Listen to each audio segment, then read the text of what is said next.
Today we are making a departure from the Samba bus and doing some real detail work. This channel is called 33 Detailing. That's the name of my business. I've been meaning to get to this project for a long time. Today's the day. This is our own personal mobile detailing van. We ordered it from a company in Florida that builds these and specs them out the way you want. That's got all of our goodies in there for detailing on the road. But I suspect that the previous driver or owner of this van, it's a 2019 model. I think the previous driver liked to do high speeds, very close to other traffic, because it is absolutely obliterated with stone chips. They are everywhere. We've also got some remnants of bug guts that have etched the plastic paint on this plastic front bumper. There's stone chips everywhere. And this is going to be a little bit of a project, but I'm going to show you how we do it. There's a lot of different methods for touch-up paint if you look on YouTube or online. And some are good, some are bad. I'm going to show you how we like to do it. We've got some supplies here. Let me show you what we have. This is my sanding kit. We've got all different grits of sandpaper in all different sizes. These were recommended to me by a very knowledgeable detailer. CarPro. Sanding discs, we've got 3-inch and 5-inch, which we won't use today. We've also got some old KXK 1-inch discs. Whole variety of sanding blocks, all different sizes and flexibility. But we're going to stick with these today. 3000 grit sandpaper, 1-inch discs, 3-inch discs. We have one of these paint pens. It's a well paint pen. Probably not going to use that a lot today, but I'll show you how it works. It can work pretty good in these bigger holes. Some tape for prep work. We'll try to keep the mess down a little bit, prevent any touch-up paint from getting on the black plastic bumper. A whole bunch of these micro-sized touch-up brushes. These are what we're going to use the most of today. Very handy for little tiny spots. I will show you that in a minute. Probably going to use this sanding block a lot today with a piece of sandpaper wrapped around it. I'll show you. But first, some prep. Got some isopropyl alcohol. I put my spray trigger directly on the bottle. Works pretty well. Some clean water for wet sanding. Rubber gloves, lights. But let's get right into it with some prep work. I like this Scotch brand purple tape. It's painter's tape, generally for home use, but it's the gentle variety, so it doesn't leave a lot of adhesive behind, which is nice for cleanup later. So we're just roughly going over this to try to protect from any potential white drips on the black plastic. I made a conscious decision to try to keep this video as simple and informative as possible. Some of the previous videos I've done recently on that Samba bus behind us, they get a little lengthy, hard to edit, tons of music. So today, I'm just gonna try to keep it simple, if you don't mind. But let me know what you think about the format. I'm gonna give it a quick wipe with isopropyl alcohol, clean any previous waxes or oils, or I like to use a paint sealant called Bead Maker after I wash, and that will prevent the touch-up paint from adhering. The first thing we're gonna do is give this a very light 3000 grit sand over these chips. Not totally necessary, but I like to do it because when the rock or stone or whatever it was that made this chip impacted the paint, it might have left some rough edges around the spot, which will affect the final product or the final finish in the end. We want to give it as smooth as a surface as possible to work with for our touch-up process. So we just go very lightly first. This is not a major sand job here. This is just knocking down any potential rough edges that are on these individual little chips.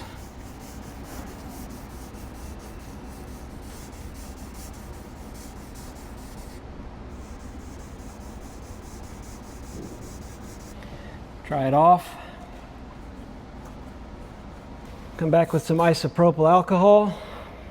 Keep this surface as clean as possible, as oil-free as possible. Debris, any tiny little microscopic debris, try to get that out of there. I'm focusing in this area for this video because this is the worst section. I'm going to show you how this little guy works. First, I used a little pipette, little tiny eyedropper, to put a little bit of white paint in the well. Then it just gravity feeds and fills these little holes. Actually works pretty well.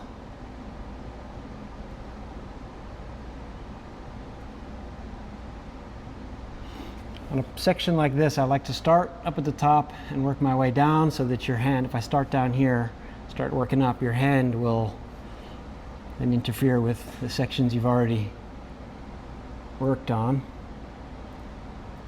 and make a mess. That's the paint pen. But then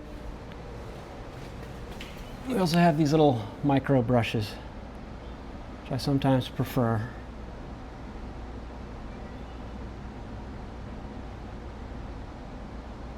Little dabs.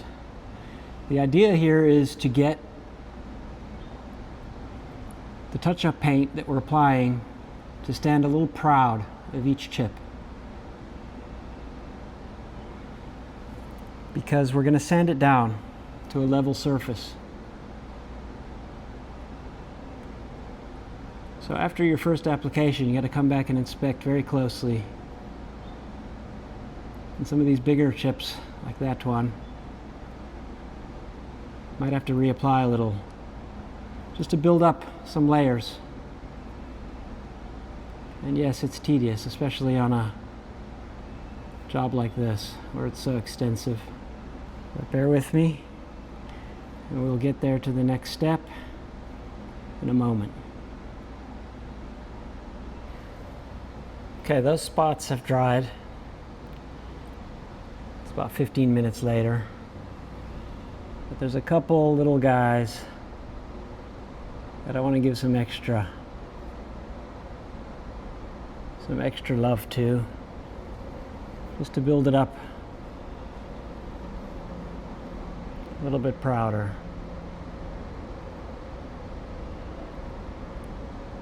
This will all make sense at the next step with sandpaper.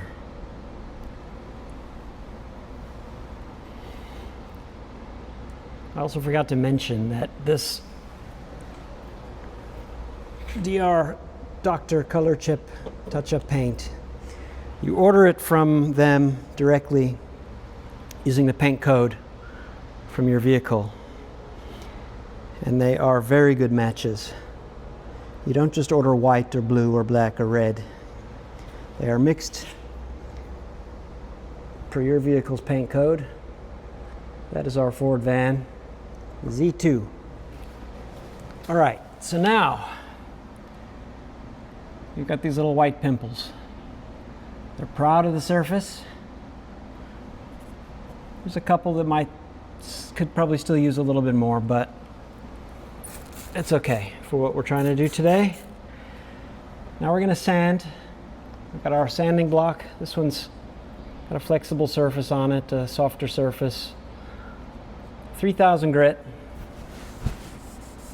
And just very gently come back in and sand some of those proud spots down. I can feel them under my fingers. There's a lot of feedback through these setups, these little blocks. Keep the paper clean, keep working sections, you can feel it. Lighting is extremely important for a job like this, especially on a white car. Very difficult to see. Just mow them down.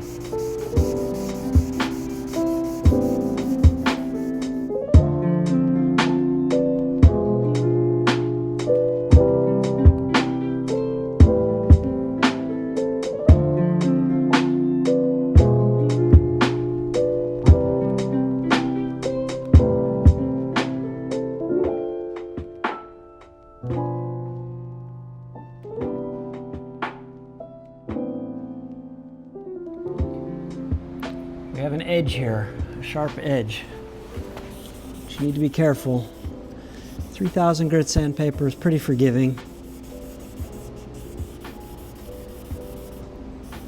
We have to try to knock down some of those on the edge.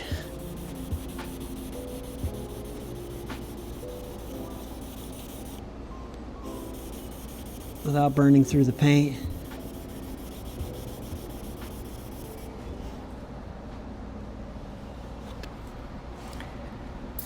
Got one guy here, right on the edge, which will be virtually impossible to sand.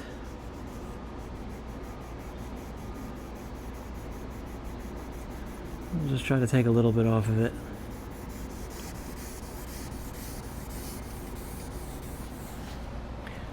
All right. So now, I don't know how well the camera picks this up, but this is a matte white surface now. If it was a darker color car, it would be much more obvious. But what we have to do now is come back with our rotary polisher. Polish this to a shine, just like a regular paint correction, and then come back with a DA polisher and finish it out. I'm trying to go the extra mile on this panel right here with you with this little tutorial. I will probably not spend this much time on other parts of the car. It's my own personal car, our detailing van. I'm not searching for perfection. Now, if this was a customer's car, I might come back in with more touch-up and just fill these little potholes, these microscopic potholes, a little bit more, and come back in and sand again. But for me, for what we're doing today, I would say that is good enough. Let's get our polisher. Got some cutting compound in this ketchup bottle. Bought ketchup, mustard, and vinegar bottles off Amazon for my various compounds. Obviously red for cutting, yellow, mid-step, and I got a clear bottle up there with some fine polish. Just like, you might think that's fun. That's way too much. Perfect.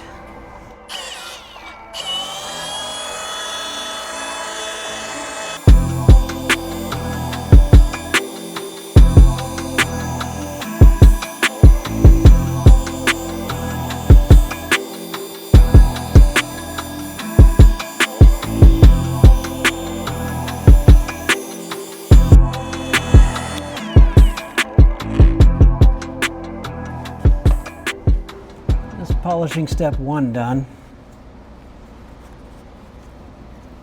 Just having a look with the lights, what we have going on here. Is it perfect? Definitely not. But it is way, way better than all these black speckles we had before. I'm going to do some more polishing off camera just to satisfy my levels of OCD on this panel. I'll bring you back for our DA step, dual action step. I'll be right back. All right, we're back with a 3-inch DA polisher. This is a Lake Country HDO orange foam pad. I love these. These are the go-to for so many applications. And this is my vinegar bottle. Some finishing polish.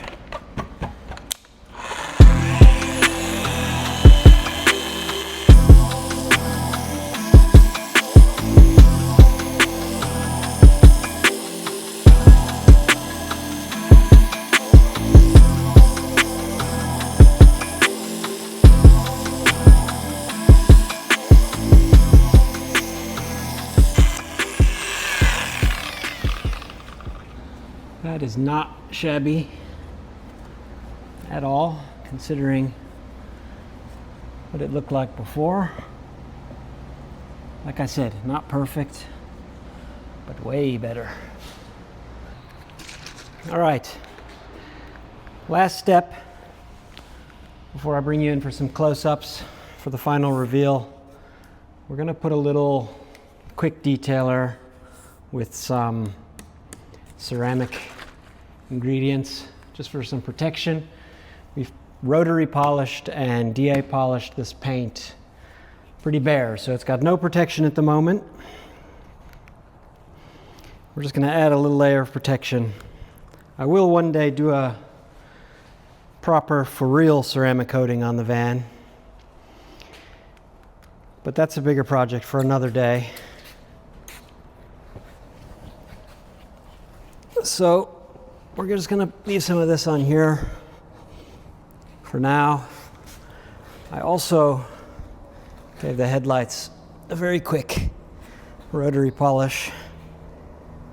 They are starting to oxidize and look crappy, but fixing that for real, maybe another video with how we do that. All right, let's take a look at the final results.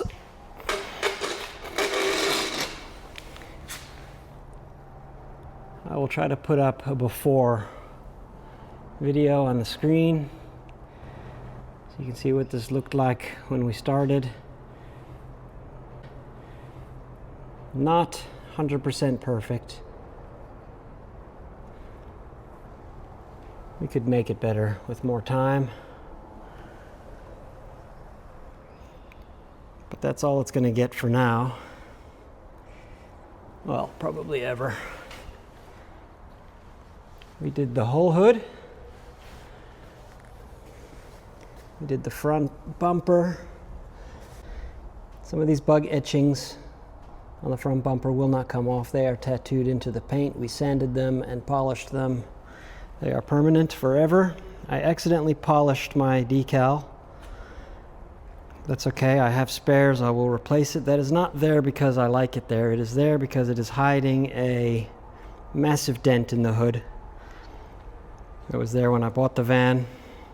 It's a secret just between us. If you remember what that looked like before, peppered with stone chips all along the edge of the hood.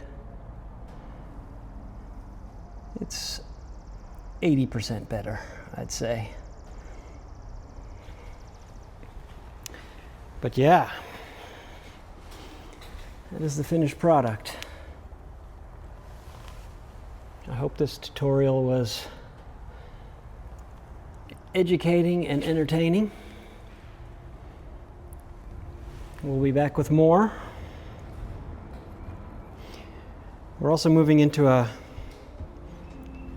real detail studio shop in a few months. I've mentioned that before, but it's definitely happening. We're in a storage unit at the moment. It's pretty handy, but it's noisy, it's smelly. There's a dump over there behind those trees. There's more of my personal vehicles. This one's going to be a huge project. There's some major paint correction to happen on that. But anyway, thank you for tuning in again. And stay tuned for more 33 detailing videos on YouTube.